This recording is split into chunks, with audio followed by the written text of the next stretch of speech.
This is the Faroe Islands, an archipelago where sheep actually outnumber people. In the North Atlantic, the wind can blow a waterfall backward, and sheer cliffs make every village look like it's clinging to the very edge of the sea.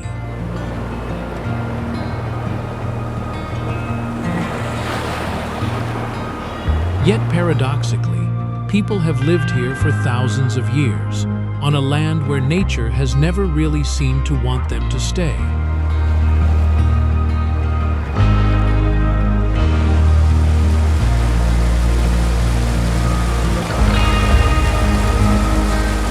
And instead of trying to conquer this place, the Faroese learned to weave the mountains, the storms, and even the isolation into their own way of life.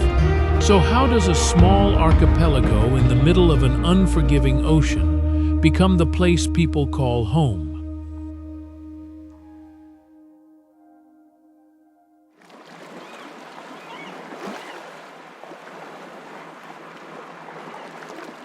The Faroe Islands are a volcanic archipelago of 18 islands, sitting in the middle of the Atlantic, roughly halfway between Iceland and Norway.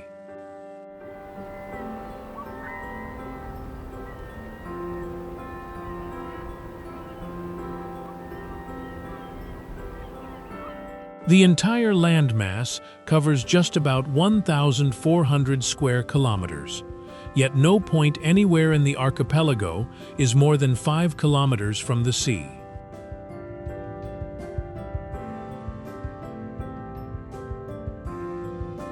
These islands were formed roughly 60 million years ago, through thousands of stacked layers of volcanic lava, later carved by Ice Age glaciers into the dramatic peaks and fjords seen today.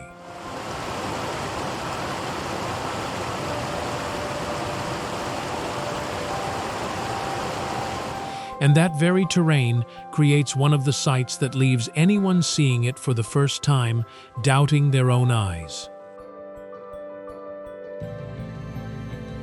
Lake Sørvágsvatn, the largest lake in the archipelago, appears, when viewed from the Trælanipa cliff, to float directly above the ocean, suspended hundreds of meters in the air.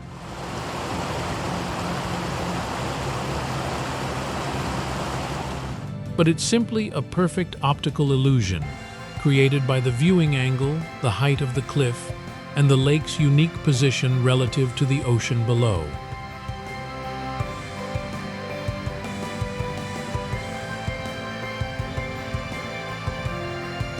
Locals also tell a chilling legend tied to this very cliff, that during the Viking Age, slaves were once pushed to their deaths from that exact spot.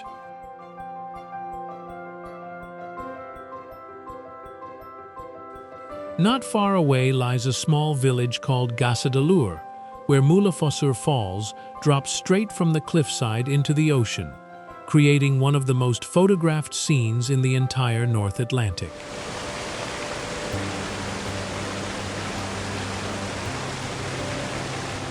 But up until 2004, this village remained almost completely isolated, with no road connecting it to the outside world at all.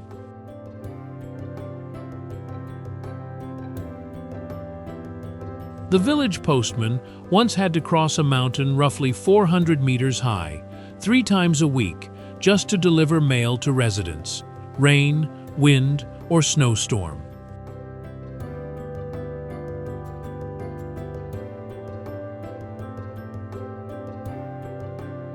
Only once a 1.4 kilometers tunnel was completed did that isolation, stretching across generations, finally come to an end.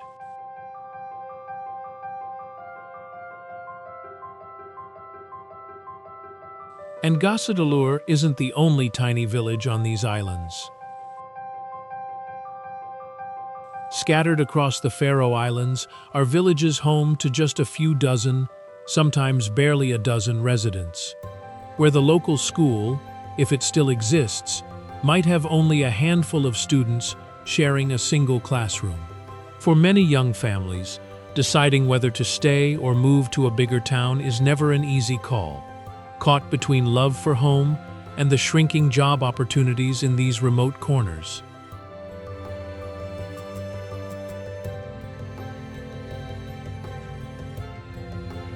Even once people found a way past the mountains, nature here has never become any more predictable.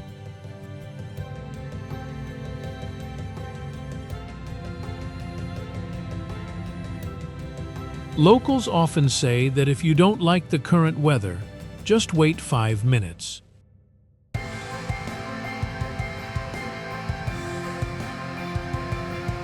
The wind here can sometimes blow so hard that waterfalls themselves get pushed backward into the sky, instead of falling downward the way gravity intends.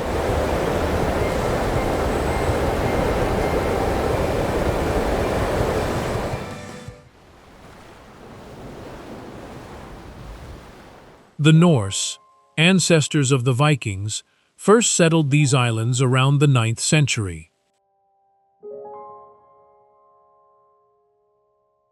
They established a parliament at Tinganes, in what is now the capital Tórshavn, around 850 AD, making it one of the oldest surviving parliaments in the world.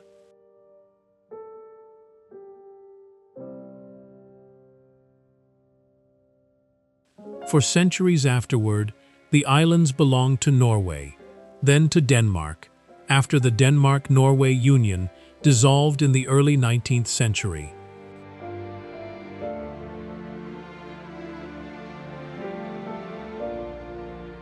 During World War II, when Germany occupied Denmark, British forces occupied the islands themselves to prevent a German advance, a period that further hardened the islanders' spirit of self-reliance.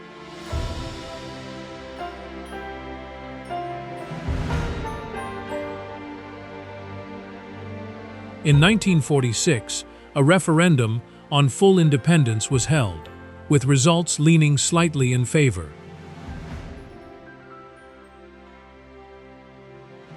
But due to disputes over invalid ballots, the Danish king at the time dissolved parliament and called a new election.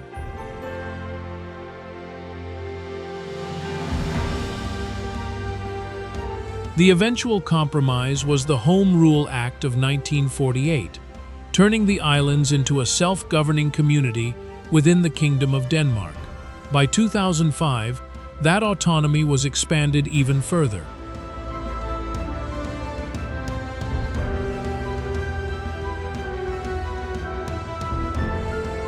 And there's one detail that reflects the islanders' spirit of self-determination quite clearly.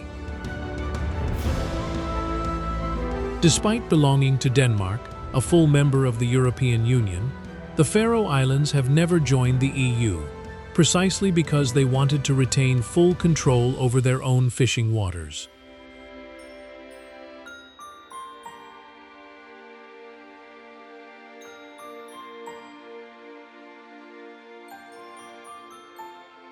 Beyond its official history, the Faroe Islands also hold onto a rich trove of folklore.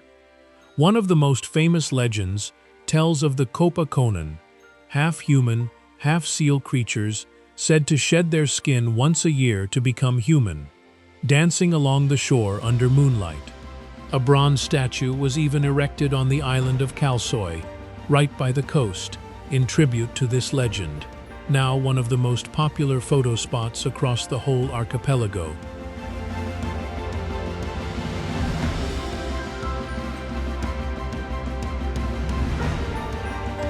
For locals, stories like this aren't just entertainment. They're a way of explaining a close, respectful relationship with the surrounding ocean, built over centuries.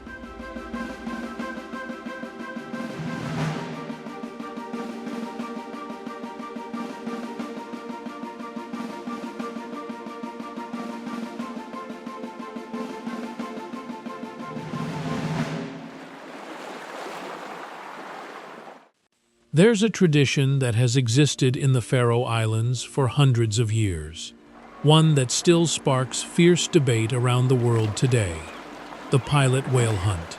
known locally as Grindadrap.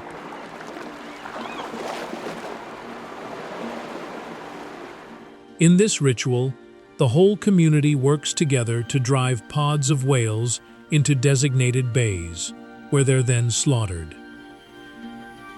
The meat and blubber are afterward shared freely among the community.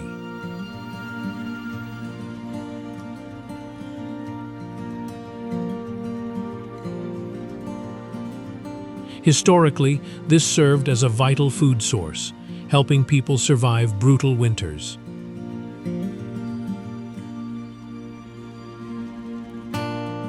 But one event in 2021 sent shockwaves around the world. In a single hunt, more than 1,400 white-sided dolphins were killed, triggering a wave of global outrage.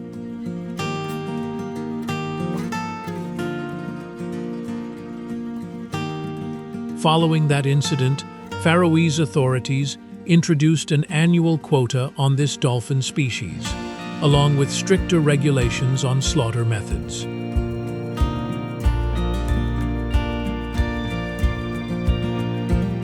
Notably, even the island's chief medical officers have spoken out with warnings. They've advised residents, particularly pregnant women and children, to limit their consumption of pilot whale meat, given the relatively high levels of mercury and other contaminants that accumulate in it.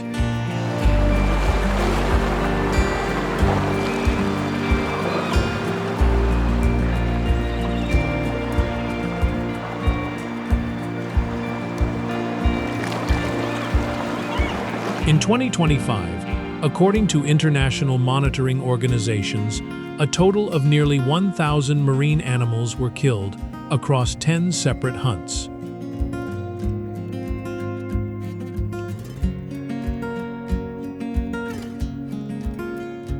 Supporters argue this is a sustainable tradition, tied to the community's spirit and its own right to self-determination. Opponents argue that in a modern society with plenty of imported food available, this tradition is no longer truly necessary the way it once was.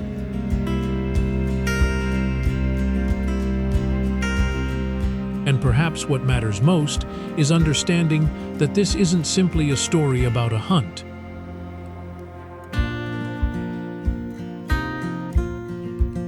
It's a debate between tradition and modernity, between a small community's right to self-determination and the shifting ethical standards of the outside world.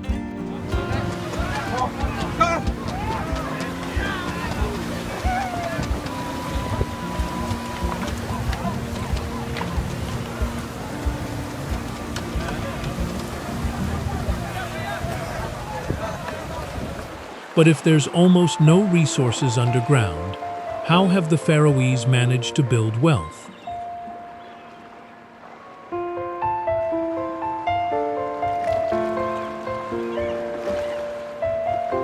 Fishing and salmon farming are the backbone of the Faroese economy.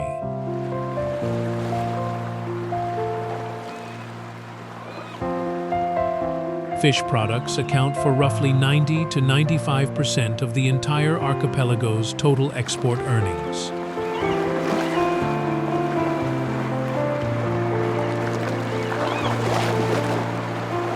Bakkafrost, one of the largest salmon farming companies in the world, stands as the symbol of this industry, operating not only in the Faroe Islands, but also expanding into Scotland.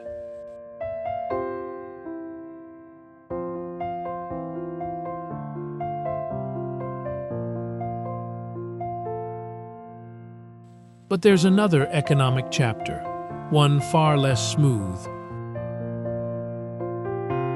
Since 1994, several oil and gas companies have conducted exploratory drilling in Faroese waters, hoping to find commercially viable oil reserves.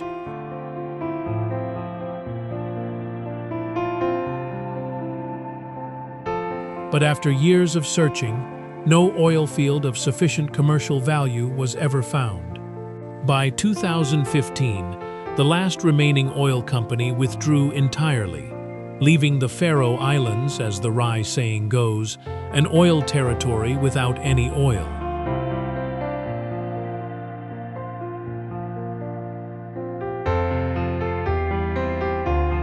Alongside this, the Faroe Islands still receive an annual subsidy from the Danish government, though that subsidy has been steadily shrinking over time, reflecting the island's increasingly clear push toward economic self-sufficiency.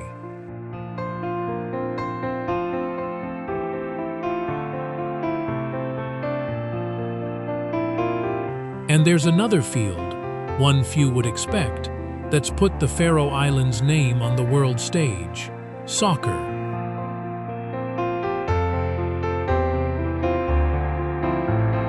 With a population of just over 50,000, the Faroese national team still competes in European football, and once pulled off one of the biggest upsets in the sport's history, defeating Austria in its very first international match, back in 1990.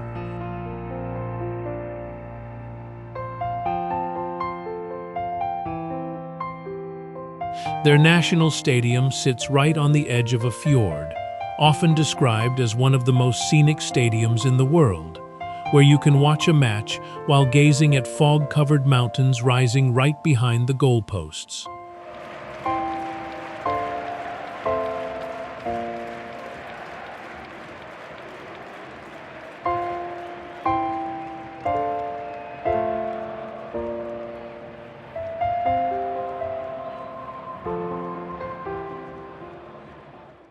So what does an ordinary day here actually look like?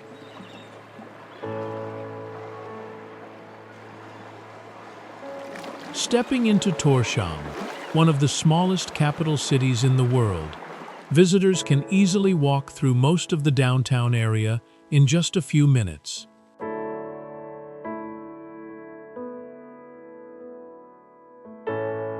In the Tinganes district, once the site of the ancient Viking-era parliament, red wooden houses with grass-covered roofs still stand there, almost unchanged across centuries.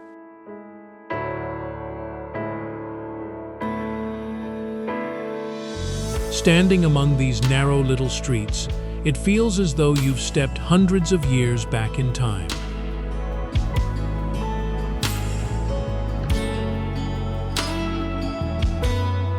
If you're lucky, you might get to join in a traditional Faroese chain dance, one of the oldest surviving dances anywhere in Europe.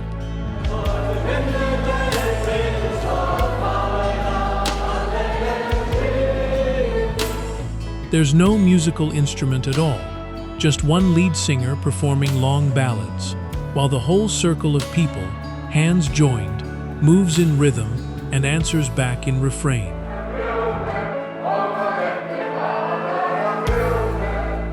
The first time you join in, you might feel a bit awkward, unfamiliar with the steps. But within just a few minutes, you'll find yourself swept up in the rhythm, as if the entire community were telling an ancient story together, using nothing but their own bodies.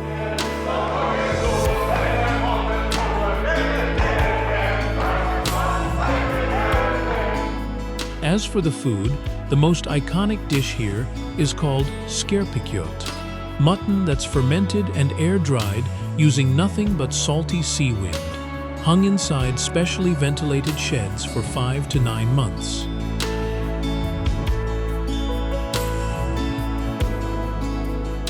Honestly, the smell of this dish is quite pungent, not unlike a long-aged fermented cheese.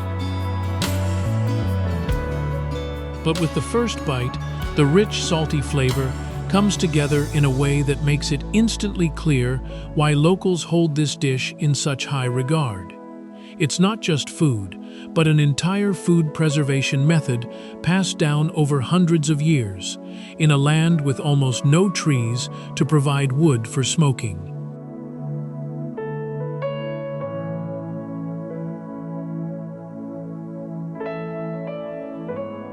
And wool, what locals affectionately call Faroese gold, is also an inseparable part of life here. Watching elderly women knit sweaters right on their doorsteps, amid the cold and the constant sea wind, that sweater becomes more than just something to keep warm. It's a story of resilience, of an entire community living amid an unforgiving sea.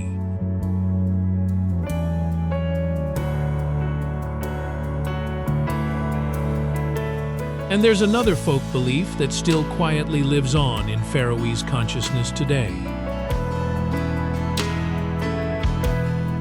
Locals believe that among the rocky mounds and empty hillsides, an invisible race of tiny beings still lives, known as Huldufolk, literally, the hidden folk. Some modern road construction projects have reportedly even adjusted their designs, just to avoid disturbing rocks believed to be their dwellings.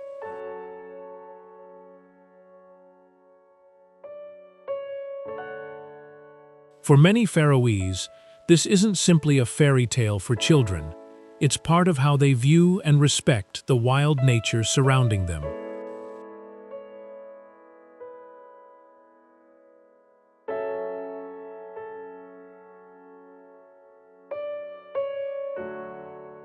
And before Google Street View ever made it out here, the Faroese themselves came up with their own project called Sheep View 360, strapping small cameras onto the backs of sheep, letting them wander the roads on their own and capture panoramic footage of the islands.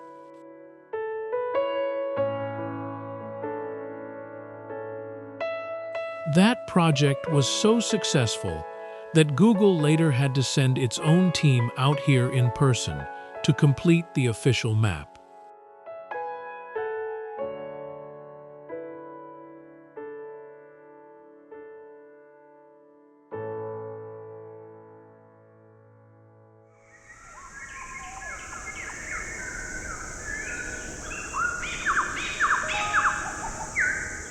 Once one of the most isolated regions in Europe, the Faroe Islands today boast one of the most impressive connectivity systems anywhere in the North Atlantic.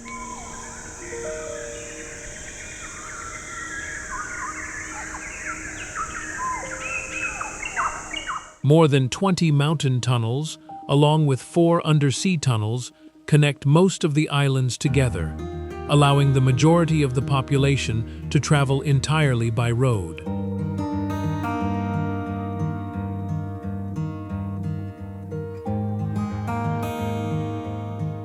The most impressive of these is the Eysturoy Tunnel, completed in 2020. Inside this tunnel, more than 11 kilometers long, sits a roundabout located beneath the seabed itself, decorated with a striking light art installation, making it one of the most unusual pieces of transportation infrastructure anywhere in Europe.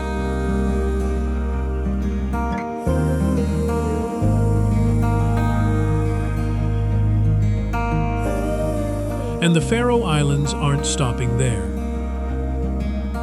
A new tunnel project, roughly 24 kilometers long, is currently being planned to connect the southern island of Suðuroy with the rest of the archipelago, expected to become the largest infrastructure project in the island's history.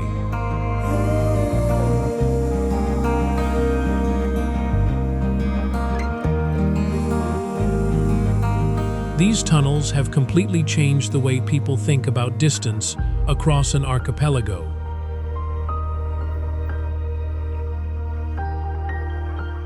But even as modern roads connect people to one another, the Faroe Islands can't change one simple fact. Most of this land still belongs to nature.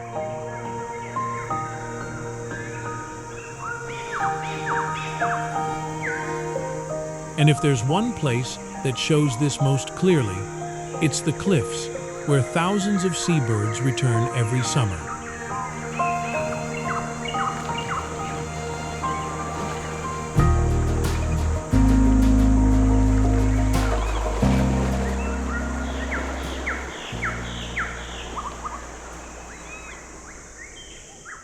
On the western edge of the archipelago, the small island of McKinney's is home to one of the largest Atlantic puffin colonies in the North Atlantic region.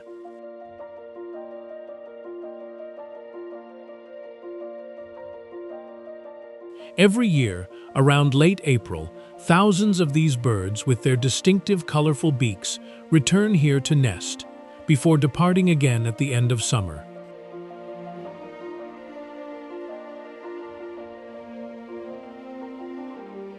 Interestingly, the Faroe Islands have almost no native land mammals, no snakes, and very few terrestrial predators of any kind. That's exactly what makes the entire archipelago such a rare, safe haven for seabirds, amid the often turbulent waters of the North Atlantic.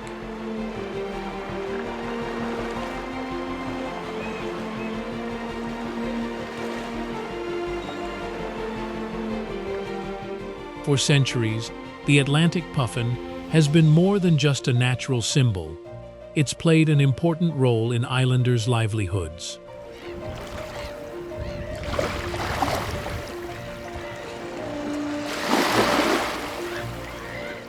Locals once used a long-handled net, standing atop tall cliffs, to catch puffins flying past, a traditional hunting technique passed down through generations, requiring real skill and no shortage of risk at those heights.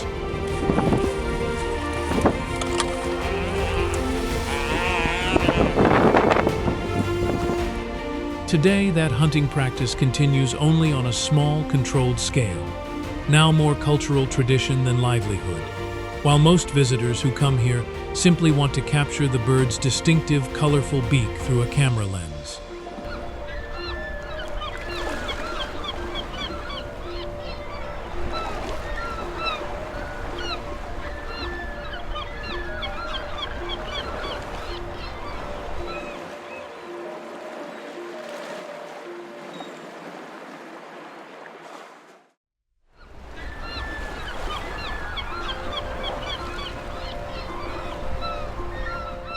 As tourist numbers began climbing rapidly, rather than simply throwing the doors open to everyone, the Faroese chose an approach entirely their own.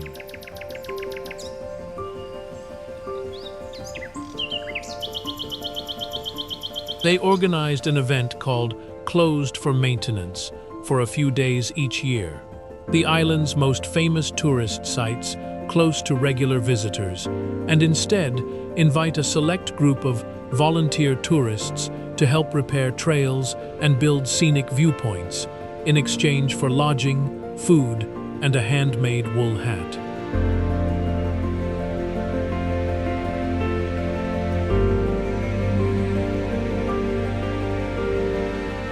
In the most recent round of registration, more than 5,300 people from 127 countries signed up within just 48 hours, competing for around 80 available spots. A selection rate even more competitive than getting into Harvard. We just wrapped up with a big party, which is always really nice when you gather and can see the work that everyone's been doing. And we get some certificates and we can visit people in so many places in the world. And yeah, I think it's magic. And that brings us to a bigger question. What does the Faroe Islands actually want to become in the future?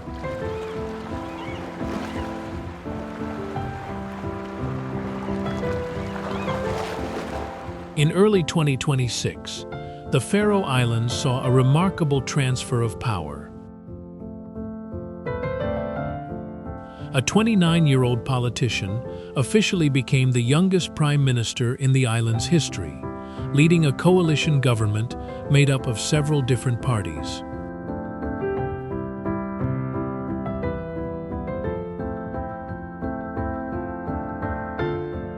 During the campaign, the question of full independence from Denmark was deliberately set aside, making room for more urgent priorities, like housing, and how to keep the younger generation from leaving the islands for life abroad.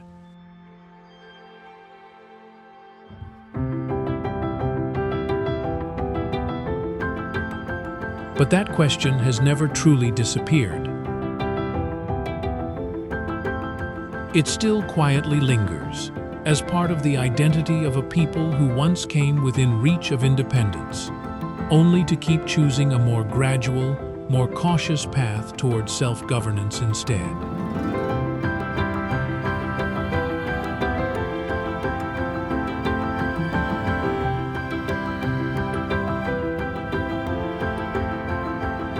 And there's one small detail that captures how clearly the Faroe Islands assert their own identity on the world stage.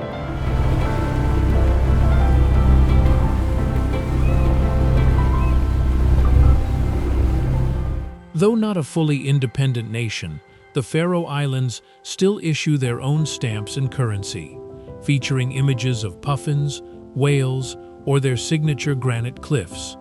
For collectors around the world, these small stamps have often been the very first way they ever learned this remote archipelago existed.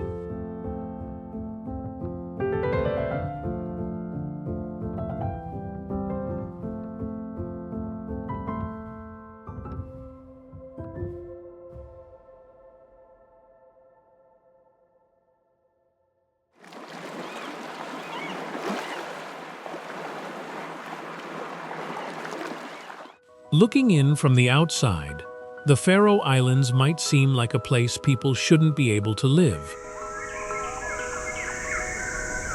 But those very conditions are what shaped the Faroe Islands into what they are today. They learned to fish where there was no oil, to stay warm with wool, to preserve food with sea wind.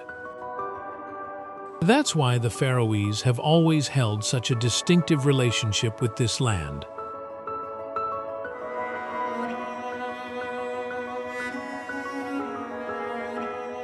They never tried to turn the Faroe Islands into somewhere resembling the outside world. They simply found ways to live better on the very land they were given.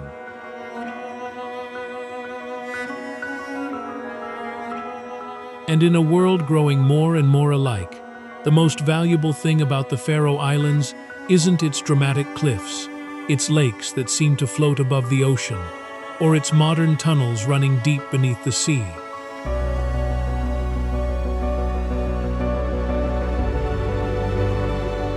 It's the way a small community turned isolation into identity, turned hardship into strength, and turned a place that seemed like the edge of the world into home.